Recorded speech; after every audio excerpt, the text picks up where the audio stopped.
ചെയ്യുമ്പോൾ നമുക്ക് ആദ്യം തന്നെ കർവ്സിനെ പറ്റിയിട്ട് ഒന്ന് നോക്കാം. സോ വി ഹാവ്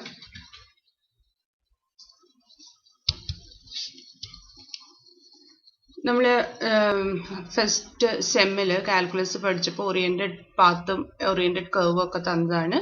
അപ്പോൾ നമ്മൾ ഇതിൽ രണ്ട് തരം കർവ്സ് ആണ് നമ്മൾ കാണാൻ പോകുന്നത്. ഒന്ന് open കർവും another one is closed curve. അപ്പോൾ ഒരു കർവിന് ഒരു ഇനീഷ്യൽ പോയിന്റും ടെർമിനൽ പോയിന്റും ഉണ്ടായിരിക്കും. So it has two end points.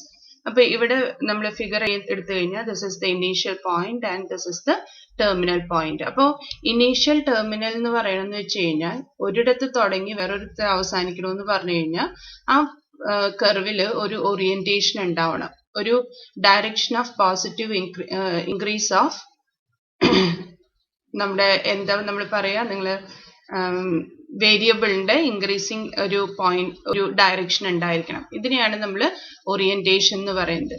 ഇനി ഇനീഷ്യൽ പോയിന്റും ടെർമിനൽ പോയിന്റും സെയിം ആയി കഴിഞ്ഞാൽ നമ്മൾ അതിനെ ക്ലോസ്ഡ് കർവ് എന്ന് പറയും. അതായത് തുടങ്ങിയോടത്ത് തന്നെ ആ കർവിൽ കൂടെ മൂവ് ചെയ്തിട്ട് തിരിച്ചെത്താണെങ്കിൽ നമ്മൾ അതിനെ ക്ലോസ്ഡ് കർവ് എന്ന് പറയും. അപ്പോൾ ഫിഗർ എ ഒരു ഓപ്പൺ കർവാണ്, ഫിഗർ ബി എടുത്തു കഴിഞ്ഞാൽ നമുക്കൊരു ക്ലോസ്ഡ് കർവാണ് കിട്ടുന്നത്. അപ്പോൾ ക്ലോസ്ഡ് കർവിന് അപ്പോൾ ഇനീഷ്യൽ പോയിന്റും ടെർമിനൽ പോയിന്റും സ്റ്റാർട്ടിംഗ് പോയിന്റും എൻഡ് പോയിന്റും സെയിം ആയിരിക്കും. ഇനി നമ്മൾ പറഞ്ഞു ഇപ്പോൾ നമ്മുടെ വേരിയബിളിന്റെ അല്ലെങ്കിൽ പാരാമീറ്ററിന്റെ ഇൻക്രീസിങ് ഡയറക്ഷനെയാണ് നമ്മൾ ഓറിയന്റേഷൻ എന്ന് പറയുന്നത്. അപ്പോൾ ടി എന്ന് പറയുന്ന പാരാമീറ്ററിലായിരിക്കും നിങ്ങൾ ഫസ്റ്റ് ഇയറിലൊക്കെ പഠിച്ചിട്ടുണ്ടാവുക. അപ്പൊ ടിയുടെ ഇൻക്രീസിങ് ഡയറക്ഷനിൽ കർവ് ഏത് വഴിക്ക് ട്രേസ് ചെയ്യപ്പെടണോ അതിനെയാണ് നമ്മൾ ഓറിയന്റേഷൻ എന്ന് പറയുന്നത്. അങ്ങനെയാണെന്ന് വെച്ച് കഴിഞ്ഞാൽ ആ കർവിന്റെ ടിയുടെ ഡിക്രീസിങ് ഡയറക്ഷൻ, അതായത് ആ ആരോ നമ്മൾ ഇട്ടിട്ടുണ്ടാവും ഇൻക്രീസിങ് ഡയറക്ഷനിൽ, അതിനെ നമ്മൾ തിരിച്ച് ആരോ ഇട്ട് കഴിഞ്ഞാൽ നമ്മൾ ആ കർവിനെ പറയുന്ന പേരാണ്, അല്ലെങ്കിൽ കർവിനെ നമ്മൾ മൈനസ് സി എന്ന് പറയും. സോ ക്ലോസ്ഡ് കർവ് ആണെന്ന് വെച്ച് കഴിഞ്ഞാൽ നമ്മൾ ഡയറക്ഷൻ ഓഫ് ഇൻക്രീസിങ് ഡയറക്ഷനെ നമ്മൾ ആന്റി ക്ലോക്ക് വൈസ് ആയിട്ടും നെഗറ്റീവ് ഓറിയന്റേഷൻ ക്ലോക്ക് വൈസും ആയിട്ടാണ് നമ്മൾ ചെയ്യുന്നത്. അപ്പൊ ഇന്റഗ്രേഷൻ ചെയ്യുമ്പോൾ നിങ്ങൾ ഗ്രീൻസ് തിയറം ചെയ്തപ്പോൾ ഒക്കെ ഇത് കണ്ടിട്ടുണ്ടാവും. ആന്റി ക്ലോക്ക് വൈസ് ഡയറക്ഷനെയാണ് നമ്മൾ പോസിറ്റീവ് ഡയറക്ഷൻ ആയിട്ട് എടുക്കുന്നത്, ക്ലോക്ക് വൈസ് ഡയറക്ഷനെ നെഗറ്റീവ് ഡയറക്ഷൻ ആയിട്ട് എടുക്കണം. അതായത് ആന്റി ക്ലോക്ക് വൈസിൽ ആരോ ഇട്ട് കഴിഞ്ഞാൽ നമ്മൾ അതിനെ സി എന്ന് വിളിക്കും, ക്ലോക്ക് വൈസിൽ ഇട്ട് കഴിഞ്ഞു കഴിഞ്ഞാൽ മൈനസ് സി എന്ന് വിളിക്കും. അപ്പോൾ രണ്ട് കർവ്സ്, രണ്ട് ഓറിയന്റഡ് കർവ്സ് ഉണ്ടെന്ന് വെച്ച് കഴിഞ്ഞാൽ C1 C2 രണ്ട് ഓറിയന്റഡ് കർവ്സ് ആണെന്ന് വെച്ച് കഴിഞ്ഞാൽ C1 plus C2 is a new curve.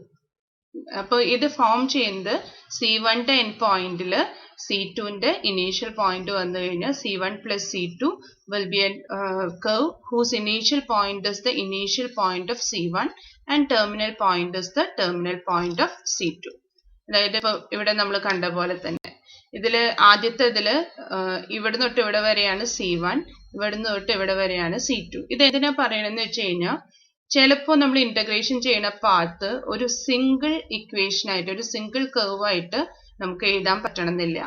അപ്പൊ നമ്മൾ ചെയ്യുന്ന ഇന്റഗ്രേഷൻ പാത്തിനെ ഇതേപോലെ സിംഗിൾ കർവ്സിന്റെ സൂപ്പർ പൊസിഷൻ ആയിട്ട് C1 plus C2 plus C3 എന്നൊക്കെ പറഞ്ഞ് നമ്മൾ മാറ്റി എഴുതും.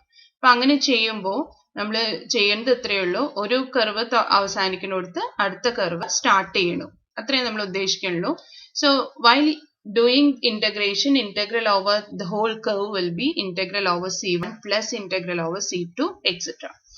ഇനി രണ്ട് തരത്തിൽ നമുക്ക് കർവിന്റെ ഇക്വേഷൻ എഴുതാമെന്ന് നിങ്ങൾ കണ്ടിട്ടുണ്ടാവും. ഒന്ന് പാരാമെട്രിക് ഫോം. പാരാമെട്രിക് ഫോമിലാണെന്ന് വെച്ച് കഴിഞ്ഞാൽ നമ്മൾ ചെയ്യുന്നത് എല്ലാത്തിനെയും നമ്മൾ കോംപ്ലക്സ് പ്ലെയിനിലെ ഒരു ഇക്വേഷൻ ആണ് നമ്മൾ കർവിന്റെ ഇക്വേഷൻ എടുക്കുന്നത്. അപ്പൊ കർവിന്റെ ഇക്വേഷൻ നമ്മൾ x of t plus I y of t എന്ന് എഴുതി, where x and y are functions of t. അപ്പോൾ ഈ t എന്ന് പറയണതിനെയാണ് നമ്മൾ പാരാമീറ്റർ എന്ന് പറയുന്നത്. t എന്ന് പറയുന്ന പാരാമീറ്ററിനെ എവിടുന്ന് തൊട്ട് എവിടെ വരെ ആ കർവിൽ വേരി ചെയ്യും. So we specify an interval in which t varies, that is t varies from a to b എന്നാണ് ഞാൻ ഇവിടെ എഴുതിയിരിക്കുന്നത്. അപ്പോൾ a to b ആണെന്ന് വെച്ച് കഴിഞ്ഞാൽ t equal to a കൊടുക്കുമ്പോൾ എക്സിനും വൈക്കും ഒരു വാല്യൂ കിട്ടും. അപ്പൊ നിങ്ങൾ ആ എക്സാമ്പിൾ ഒന്ന് നോക്കുക. നമ്മൾ എഴുതിയിരിക്കുന്നത് z of t equal to t plus I t square എന്നാണ് നമ്മൾ എഴുതിയിരിക്കുന്നത്. ഇപ്പൊ z of t equal to t plus I t square എന്ന് എഴുതി കഴിഞ്ഞാൽ z of t equal to t plus I t square എന്ന് എഴുതി കഴിഞ്ഞാൽ this means that x is equal to t, y equal to t square. അപ്പോൾ ഇവിടെ നമ്മൾ x is equal to ഇത് ഏതാ curve? If you write this as an equation of x and y, this can be written as y equal to x square. അല്ലേ? x is equal to t, y equal to t square. So y equal to x square. This represents a parabola.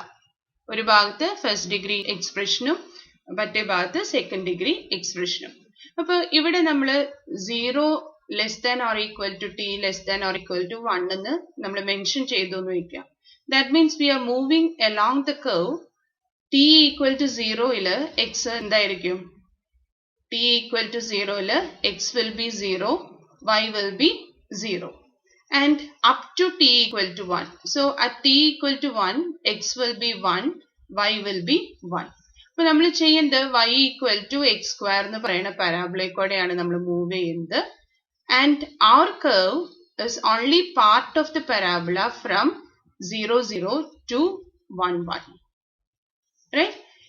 ഇതാണ് ഈ curve, ഈ parametric representation സൂചിപ്പിക്കുന്ന ഈ പരാബോളനെയാണ്. പക്ഷെ നമ്മൾ ഈ പരാബോളയിൽ നമ്മുടെ സി എന്ന് പറയുന്നത് it is from 0, 0 to 1, 1. t equal to 0 തൊട്ട് t ഈക്വൽ ടു 1 വരെ. ഇപ്പൊ t ഈക്വൽ ടു 0 എന്ന് പറഞ്ഞു കഴിഞ്ഞാൽ our point is xy, ordered pair xy is ordered pair 0, 0, and at t equal to 1, ordered pair xy is ordered pair 1, 1. So our curve C is the part of the parabola from 0, 0 to 1, 1. അപ്പൊ ഇതാണ് നമ്മളുടെ ഒരു type of representation, parametric form. ഇപ്പോൾ രണ്ടാമത്തെ എക്സാമ്പിളിൽ x is equal to cos t, y equal to sin t. So you know that as the parametric representation of the circle, x square plus y square equal to 1. And as t varies from 0 to 2 pi, 0 to 2 pi എന്ന് പറയുന്ന variation കൊടുക്കുമ്പോൾ നമുക്ക് ആ whole circle trace ചെയ്യും. അപ്പോൾ 0 to pi ആണ് നിങ്ങൾ പാരാമെട്രിന് variation കൊടുക്കണമെന്ന് വെച്ച് കഴിഞ്ഞാൽ the variation will be along the semicircle. 0 തൊട്ട് പൈ വരെയുള്ള സെമി സർക്കിളിലായിരിക്കും നമ്മൾ മൂവ് ചെയ്യുന്നത്. അപ്പോൾ ഇൻക്രീസിംഗ് ഡയറക്ഷൻ ഓഫ് പാരാമീറ്ററിനെയാണ് നമ്മൾ ആരോ ഇടുന്നത്. ടി കൂടുന്നതിനനുസരിച്ച് എവിടേക്കാണ് മൂവ് ചെയ്യുന്നത് അതിനാണ് നമ്മൾ അതിന്റെ ഓറിയന്റേഷൻ എന്ന് പറയുന്നത്. ഇനി എല്ലാം റെപ്രസെന്റ് ചെയ്യുന്നത് പ്ലെയിനിലെ ഒരു കർവിനെ ആയിരിക്കും. അപ്പൊ ഇതിനെയാണ് നമ്മുടെ പാരാമെട്രിക് ഫോം എന്ന് പറയുന്നത്, അതായത് എക്സും വൈയും in terms of a parameter t. ഇനി അടുത്തത് ഡയറക്റ്റ് ആയിട്ട് നമ്മൾ സാധാരണ എഴുതുന്ന സംഭവം, അതായത് the rectangular form. The curve C is given as a function of x and y.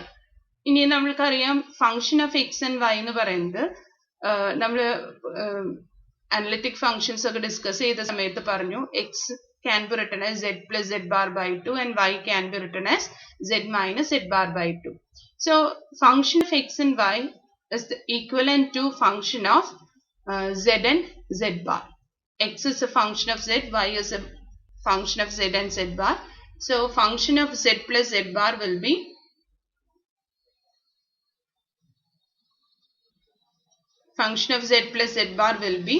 a function of x and y and vice versa. അപ്പൊ ഇങ്ങനെ എഴുതണേനെയാണ് നമ്മൾ റെക്ടാങ്കുലർ ഫോം എന്ന് പറയുന്നത്. ഓക്കെ, നിങ്ങൾക്ക് കാണുന്നുണ്ടല്ലോ അല്ലെ സ്ക്രീൻ?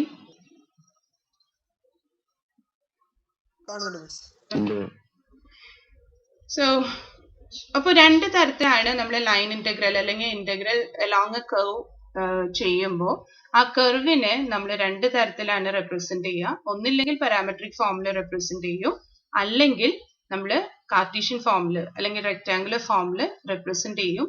രണ്ടിലായാലും ഇന്റഗ്രേഷൻ ചെയ്യാനുള്ള മെത്തേഡ് സെയിം തന്നെയാണ്. അപ്പൊ നമുക്ക് suppose we want to find integral over C f z d z. ഈ ഇന്റഗ്രൽ അലോങ് എ കർവിനെയാണ് നമ്മൾ ലൈൻ ഇന്റഗ്രൽ എന്ന് വിളിക്കുന്നത്. അപ്പൊ ഇതിനെ ഇവാലുവേറ്റ് ചെയ്യാനായിട്ട് എന്ത് ചെയ്യാം എന്നുള്ളതാണ് നമ്മൾ ഇന്ന് കാണാൻ പോകുന്നത്.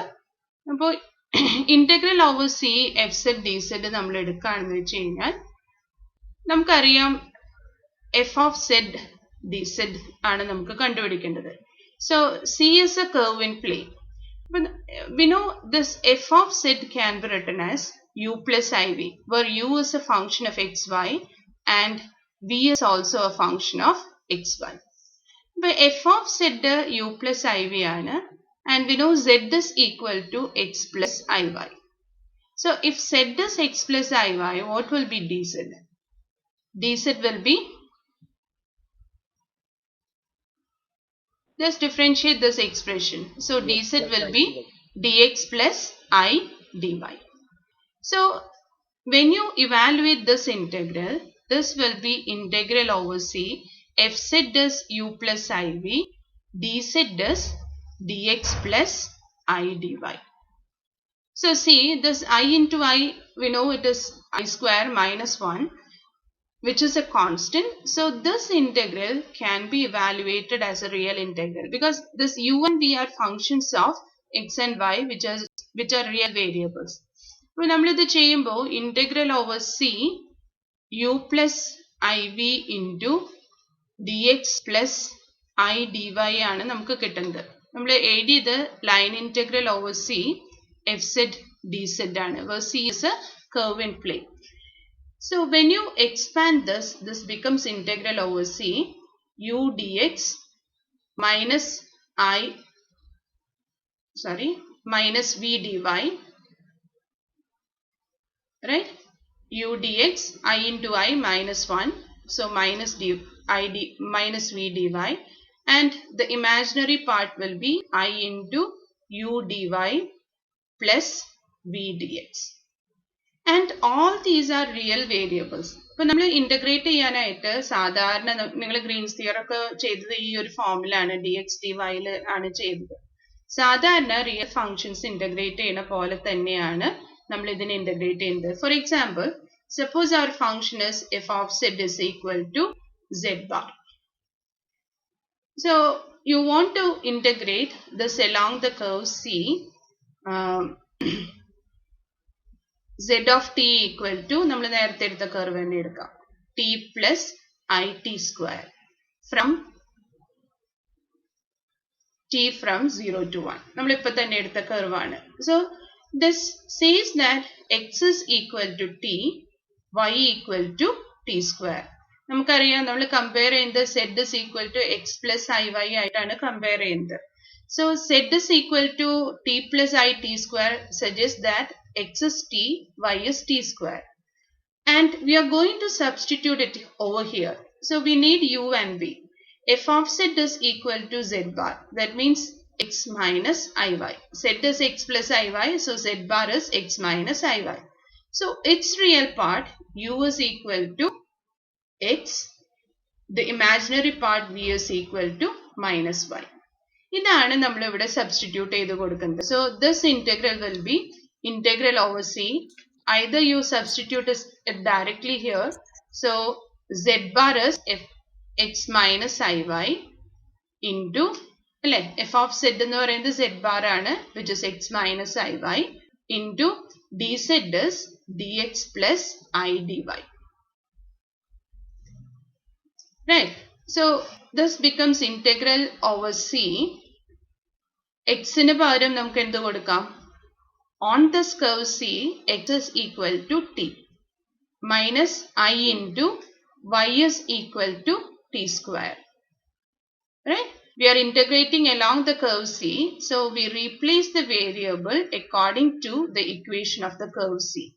So on the curve C, x is t, y is equal to t square. Then dx is, if x is t, dx will be equal to dt. Y is equal to t square, therefore dy is equal to 2t dt. So dx plus I dy becomes dt plus I dy is 2I t dt. നമ്മൾ I into 2t dt കൊടുത്തു. ഇനി അടുത്തത് നമ്മളിപ്പോൾ complete ആയിട്ട് ടിയിലേക്ക് മാറ്റി എഴുതി. അപ്പൊ ടിയിലേക്ക് മാറ്റി എഴുതി കഴിഞ്ഞാൽ പിന്നെ നമുക്ക് ഇന്റഗ്രേറ്റ് ചെയ്യാനായിട്ട് ടിയുടെ വേരിയേഷൻ അറിഞ്ഞാൽ മതി. So we look for the variation of T along this curve. അപ്പൊ ടിയുടെ വേരിയേഷൻ 0 തൊട്ട് 1 വരെയാണ്. നമ്മൾ ഇന്റഗ്രേറ്റ് ചെയ്യുന്നത് 0 തൊട്ട് 1 വരെ. ഇനി സാധാരണ നമ്മൾ ഇന്റഗ്രേറ്റ് ചെയ്യുന്ന പോലെ തന്നെ ചെയ്യാം. അപ്പൊ ഇത് ഇന്റഗ്രേറ്റ് ചെയ്യുമ്പോൾ നമുക്ക് കിട്ടുന്നത് ടി ഡി ടി ഉണ്ട്, right? T d t, then t into 2i t dt, which gives plus 2i t square dt. ഞാൻ dt ഒരുമിച്ച് എഴുതാന്ന് വെച്ചിട്ടാണ്. And minus I t square dt, so minus I t square. Here I into I becomes minus 1, so minus into minus become plus 2 t into t, t cube, this into dt. So we completely changed the complex integral into a real integral with the complex constant I present here. The constant ആണ്, integration ഒരു ശല്യം ഉണ്ടാക്കില്ല. അപ്പൊ സാധാരണ പോലെ integrate ചെയ്യാം. t യുടെ integral t square by 2. Then see here 2i t square minus I t square makes I t square, and its integral is I t cube by 3. ഇത് രണ്ടും കൂടിയാണ് ചെയ്തത്. I t square, I t square ന്റെ integral I t cube by 3 plus 2 t raised to 4 by 4. And this integral is from 0 to 1. So just substitute for the values of t and you will get it as 1 by 2 plus I by 3 plus 1 by 2. Right? So 1 by 2 plus 1 by 2 is 1. 1 plus I by 3 will be the answer. But parametric formula ആണെന്ന് വെച്ച് കഴിഞ്ഞാൽ നമ്മൾ ചെയ്യുന്നതാണ് ഇന്റഗ്രലിനെ ഇക്വേഷന്റെ കർവിന്റെ parametric equation substitute ചെയ്തിട്ട് എക്സിനെയും വൈനെയും complete ആയിട്ട് ടിയിലേക്ക് ചേഞ്ച് ചെയ്യുക. എന്നിട്ട് ടിയുടെ വേരിയേഷൻ എഴുതാം. ഇവിടെ വേരിയേഷൻ 0 തൊട്ട് 1 വരെയാണ്. ടിയുടെ വേരിയേഷൻ എഴുതാം. അത് കഴിഞ്ഞിട്ട് നമ്മൾ സാധാരണ റിയൽ ഇന്റഗ്രൽസ് ഇന്റഗ്രേറ്റ് ചെയ്യുന്ന പോലെ അതിന്റെ വാല്യൂ കമ്പ്യൂട്ട് ചെയ്യാം. So this is one type of doing line integral. ഇനി ഇൻസ്റ്റെഡ് ഓഫ് കാർട്ടീഷ്യൻ ഫോം നമുക്ക് ഇൻസ്റ്റെഡ് ഓഫ് പാരാമെട്രിക് ഫോം നമുക്ക് റെക്ടാങ്കുലർ ഫോമിലാണ് തന്നിരിക്കണമെന്ന് വെക്കുക. അപ്പൊ നമ്മൾ ചെയ്യുന്നത് രണ്ട് വേരിയബിൾ ഉണ്ട് ഇതിൽ. ഈ രണ്ട് വേരിയബിളിൽ നിന്ന് ഒരെണ്ണത്തിനെ എലിമിനേറ്റ് ചെയ്യാണ് നമ്മൾ ചെയ്യുന്നത്. സോ റെക്ടാങ്കുലർ ഫോമിലാണെന്ന് വെച്ച് കഴിഞ്ഞാൽ നമുക്ക് തന്നിരിക്കുന്ന equation in x and y ആയിരിക്കും. സോ ഈ സെയിം ഇക്വേഷൻ തന്നെ നമ്മളിപ്പോൾ ചെയ്ത സെയിം കാര്യം തന്നെ നമുക്ക് കാർട്ടീഷ്യൻ ഫോമിൽ ചെയ്ത് നോക്കാം. Okay, so integral over C f z d z ഇതാണ് നമുക്ക് ചെയ്യേണ്ടത്. കാർട്ടീഷ്യൻ ഫോമുല ആണെന്ന് വെച്ച് കഴിഞ്ഞാൽ നമ്മൾ പറഞ്ഞത് നമ്മുടെ കർവ് എന്ന് പറയുന്നത് y equal to x square from 0 0 to 1 1 ആണ്. If it is in Cartesian form same curve തന്നെ, പക്ഷെ അതിന്റെ rectangular representation is y equal to x square. അപ്പോൾ നമ്മൾ ഇത് ചെയ്യുമ്പോൾ വീണ്ടും നമ്മുടെ f of z z bar ആണ്, right? So integral over c f of z dz will be integral over c z bar dz. But z equal to x plus iy കൊടുത്തു കഴിഞ്ഞാൽ z bar is x minus iy and dz is dx plus I dy. So we can write this as integral over c z bar is x minus iy. നമ്മൾ നേരത്തെ ചെയ്ത same കാര്യം dx plus I dy. അപ്പൊ rectangular ഫോമിലാണെങ്കിൽ ഒറ്റ വ്യത്യാസം എന്താന്ന് വെച്ച് കഴിഞ്ഞാൽ ഇവിടെ രണ്ട് വേരിയബിൾ ഉണ്ട്, എക്സും വൈയും ഉണ്ട്. ഇതില് ഒരു വേരിയബിളിനെ നമ്മൾ കർവിന്റെ ഇക്വേഷൻ വെച്ചിട്ട് എലിമിനേറ്റ് ചെയ്യും. അപ്പൊ on C we know y is equal to x square. If y is x square, dy will be 2x dx. And we substitute y in terms of x to eliminate y from this expression. So you can write this as x minus I x square, y is x square, dx plus I into 2x dx, dy is 2x dx. So see, now we have only the variable x in this expression. So the integration variable is now x. We look for the variation of x. അപ്പോൾ ഈ കർവില് നമ്മൾ പോകുന്നത് 0 0 തൊട്ട് 1 1 വരെയാണ്. അപ്പോൾ അതിൽ x ആണ് നമ്മളിപ്പോൾ നോക്കിയിരിക്കുന്നത്. എക്സിന്റെ വേരിയേഷൻ 0 തൊട്ട് 1 വരെയാണ്. So we integrate this expression from 0 to 1. ഈ 0 to 1 വന്നത് എക്സിന്റെ വേരിയേഷൻ ആണ്. എക്സ് ഈ കർവില് സിയിൽ 0 തൊട്ട് 1 വരെ വേരി ചെയ്യുന്നു. സോ വി ഹാവ് ഇപ്പൊ കംപ്ലീറ്റ് ആയിട്ട് ഒരു എക്സിലത്തെ റിയൽ ഇന്റഗ്രൽ പോലെയായി. അപ്പൊ അതുപോലെ ഇന്റഗ്രേറ്റ് ചെയ്യുക. അപ്പൊ നമുക്ക് കിട്ടുന്നത് X minus I X square, then I 2x കൊണ്ട് മൾട്ടിപ്ലൈ ചെയ്യുമ്പോൾ plus I 2x square I into 2x square, and this term I into I minus 1, so it becomes plus 2x cube dx. ചെയ്യണത് ഇനി സാധാരണ integration. So what we get is x ന്റെ integral x square by 2, then here minus ix square plus I 2x square, which gives ix square. Its integral is ix cube by 3, then 2x cube, its integral is x raised to 4 by 4, and the variation of x is from 0 to 1. Again here we have 2x raised to 4, 2x cube ആണ്, so 2x raised to 4 by 4.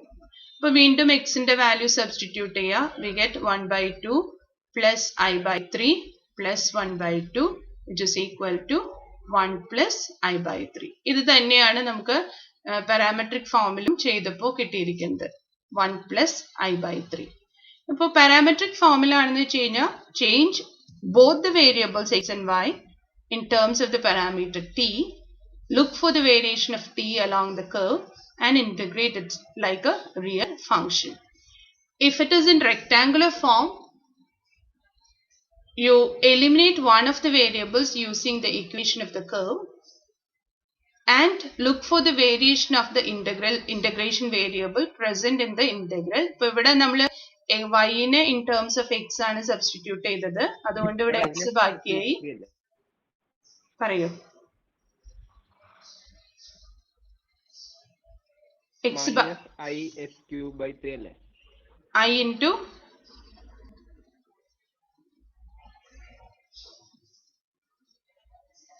എവിടെയാ? ഇതിലാണോ?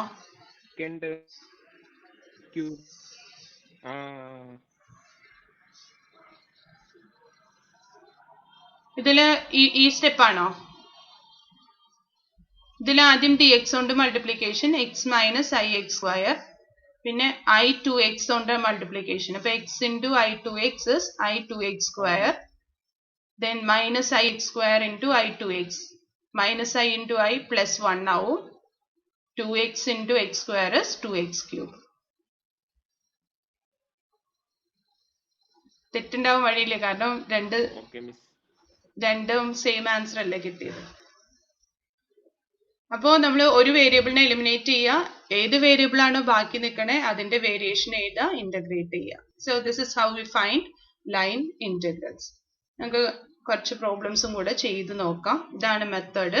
ഇനി ഒന്നിൽ കൂടുതൽ curves ഉണ്ടെന്ന് വെച്ച് കഴിഞ്ഞാൽ നമ്മൾ ചെയ്യുന്നത് ഇന്റഗ്രൽ സി എന്ന് പറയുന്നത് ഇന്റഗ്രൽ C1 പ്ലസ് C2 ആക്കാം. അത്രയേ ഉള്ളൂ ചെയ്യാനായിട്ട്. CS C1 plus C2 integral over CS integral over C1 plus integral over C2. നിങ്ങൾക്കിത് ഫെമിലിയർ ആണ്, അതുകൊണ്ട് ഞാൻ ഒത്തിരി ഇതിനെപ്പറ്റി തിയറി പറയാനില്ല. ജസ്റ്റ് പ്രോബ്ലം ചെയ്ത് ഒന്നും കൂടെ പ്രാക്ടീസ് ചെയ്യാന്നുള്ളത് മാത്രമേ ഉള്ളൂ. അപ്പൊ വെക്ടേഴ്സിൽ നിന്ന് കോംപ്ലക്സ് ഫംഗ്ഷനിലേക്കുള്ള ഒരു ട്രാൻസ്ഫോർമേഷൻ മാത്രമേ നിങ്ങൾക്ക് ആവശ്യമുള്ളൂ, ബാക്കിയെല്ലാം നിങ്ങൾക്ക് അറിയാവുന്ന കാര്യങ്ങൾ തന്നെയാണ്. So do this question. Evaluate integral over C fz dz where fz is equal to real set and C is first question line from 0 to 1 plus 2i. Question എഴുതിയെടുക്കുക, എന്നിട്ട് ചെയ്യാം. And second is the line from 0 to 1, then from 1 to 1 plus 2i.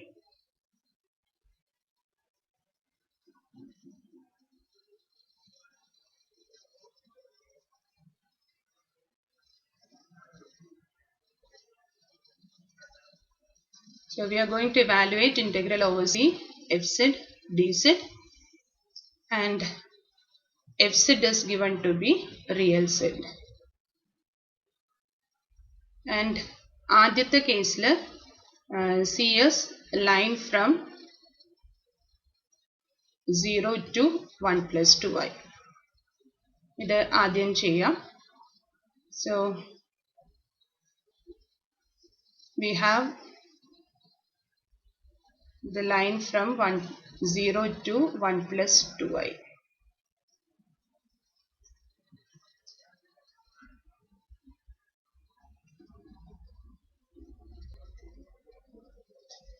Zero means z is equal to 0. That means x is equal to 0, y equal to 0.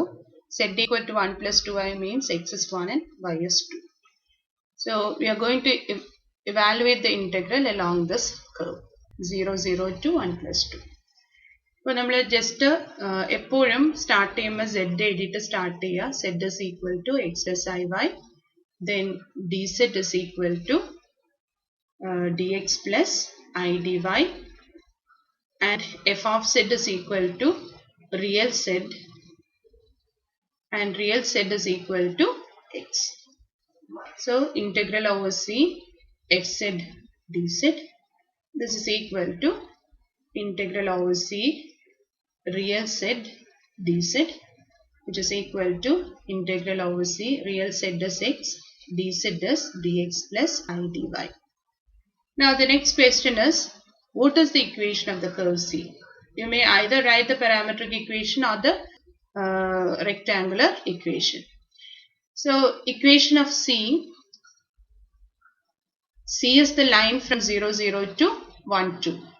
And we know how we write the equation of a line joining 2 points. We write it as y minus y1 by y2 minus y1 equal to x minus x1 by x2 minus x1.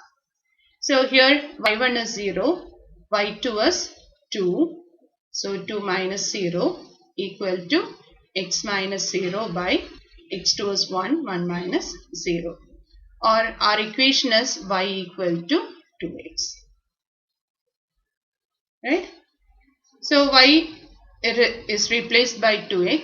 If y is 2x, dy equal to 2 dx. And this expression will be changed into x into dx plus I dy is replaced by 2 dx. Now we look for the variation of x along this curve. So from 0, 0 to 1, 2, the variation of x is from 0 to 1. Right? x ആണ് ബാക്കിയുള്ളത്. ഇനി നിങ്ങൾക്ക് വേണമെങ്കിൽ ഇത് y-ലേക്ക് change ചെയ്യാം. y-ലേക്ക് change ചെയ്യാനായിട്ട് x can be replaced by y by 2. അപ്പോൾ അങ്ങനെ വേണമെങ്കിൽ ചെയ്യാം. അപ്പോൾ ഇവിടെ നമ്മൾ x-ലേക്കാണ് ചേഞ്ച് ചെയ്തത്.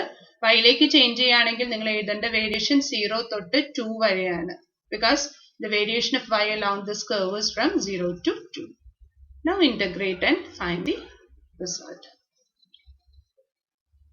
So we have x square by 2, or this is a constant. നമ്മൾ രണ്ടായിട്ട് ചെയ്യേണ്ട കാര്യമില്ല. 1 plus 2i into x square by 2 from 0 to 1. So we have 1 by 2 into 1 plus 2i.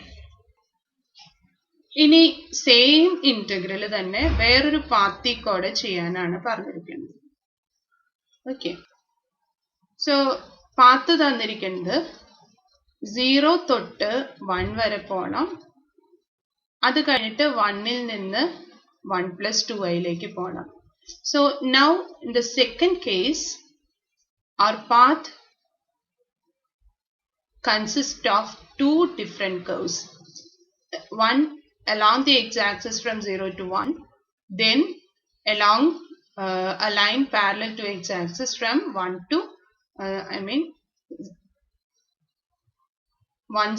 to 12. ഇതാണ് നമ്മുടെ പാത്ത്. അപ്പൊ നേരത്തെ പറഞ്ഞ പോലെ തന്നെ രണ്ട് ഡിഫറെന്റ് പാത്തിൽ കൂടെ കടന്നു പോകുമ്പോൾ നമ്മൾ integral over c is written as integral over c1 plus integral over c2. ഫംഗ്ഷനൊന്നും ഒരു ചേഞ്ചും ഇല്ല, ജസ്റ്റ് രണ്ട് ഇക്വേഷൻസ് സബ്സ്റ്റിറ്റ്യൂട്ട് ചെയ്യാം. അപ്പൊ c1 എന്താണ്? c1 is x-axis. x-axisന്റെ ഇക്വേഷൻ നമുക്കറിയാം y equal to 0 and x varies from 0 to 1. അല്ലേ? ഇതാണ് നമ്മുടെ C1. y equal to 0, x varies from 0 to 1. Then C2 എന്ന് പറയുമ്പോൾ C2 was x equal to 1 കൂടെയുള്ള line. The line x is equal to 1. Y varies from 0 to 2. In line the equation x is equal to 1 and variation of y is from 0 to 2. So just make use of these expressions to evaluate the integral.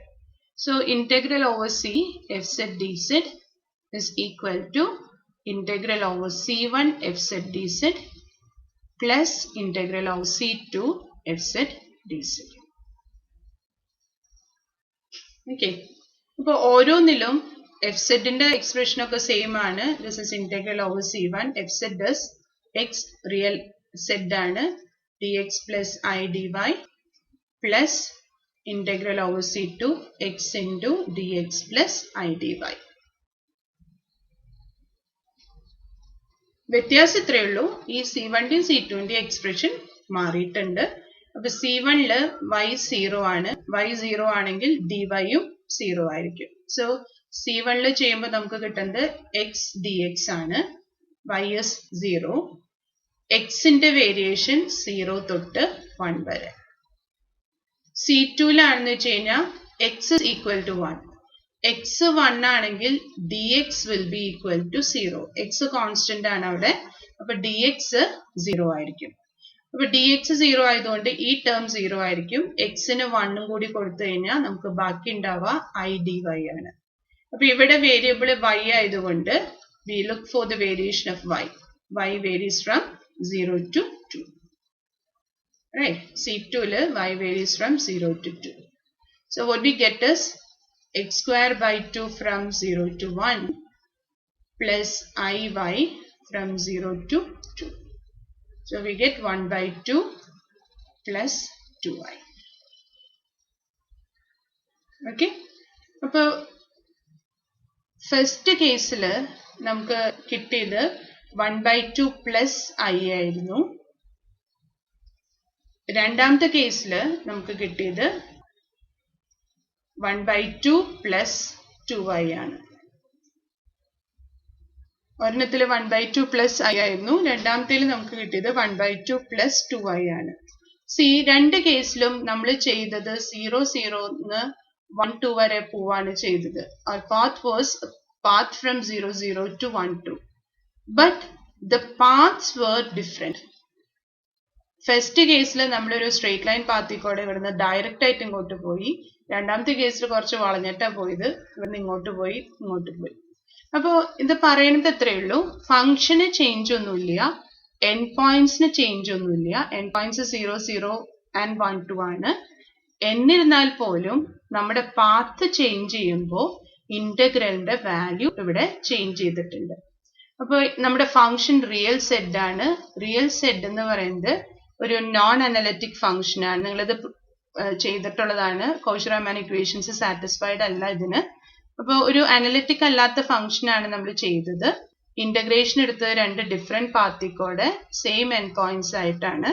So it suggest that the integral depends on the path of integration. Path മാറുന്നതിനനുസരിച്ച് end points മാറിയില്ലെങ്കിൽ പോലും path മാറുന്നതിനനുസരിച്ച് ഇന്റഗ്രലിന്റെ വാല്യൂവിൽ change ഉണ്ടാവും. So just note that this is a function which is not analytic. Okay, അപ്പൊ നമുക്കിന്ന് ഇവിടെ വെച്ച് അവസാനിപ്പിക്കാം. അടുത്ത ദിവസം ബാക്കി ചെയ്യും.